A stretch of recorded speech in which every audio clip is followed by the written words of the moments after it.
ഇനി കോഴിക്കോട് കൊടുവള്ളിയിലേക്ക് വരുമ്പോൾ അവിടെ യുവാവിനെ തട്ടിക്കൊണ്ടുപോയ കേസിൽ ഒരാൾ അറസ്റ്റിലായിരിക്കുന്നു. കൊണ്ടോട്ടി സ്വദേശി മുഹമ്മദ് നിയാസിനെയാണ് കേരള കർണാടക അതിർത്തിയിൽ വെച്ച് കൊടുവള്ളി പോലീസ് പിടികൂടിയത്. അനൂസ് റോഷിനെ പോകാൻ വീട്ടിൽ ബൈക്കിലെത്തിയ 2 പേരിൽ ഒരാളാണ് നിയാസ്. ടി നന്ദഗോപാൽ വിവരങ്ങൾ നൽകും. നന്ദഗോപാൽ, അനൂസ് റോഷിന്റെ തട്ടിക്കൊണ്ടുപോകലുമായി ബന്ധപ്പെട്ട് സമാനമായൊരു ക്രൈമിൽ തന്നെ വീണ്ടും ഇൻവോൾവ് ആയിരിക്കുന്നു ഇയാളെന്നാണ് മനസ്സിലാക്കേണ്ടത്. എന്താണ് പോലീസ് നൽകുന്ന വിവരങ്ങൾ?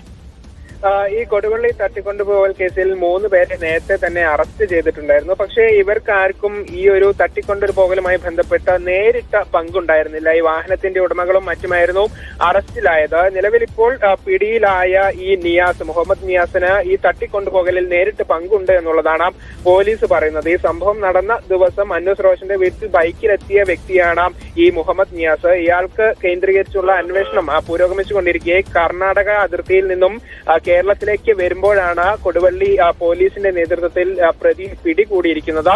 ഇനിയും ആളുകൾ പിടിയിലാകാനുണ്ട് എന്നുള്ളതാണ് പോലീസ് പറയുന്നത്. ഏതായാലും മുഹമ്മദ് നിയാസിനെ എവിടേക്ക് കൊണ്ടുവരും, ചോദ്യം ചെയ്യും, അതിനനുസരിച്ചായിരിക്കും ബാക്കി നടപടികൾ ഉണ്ടാവുക.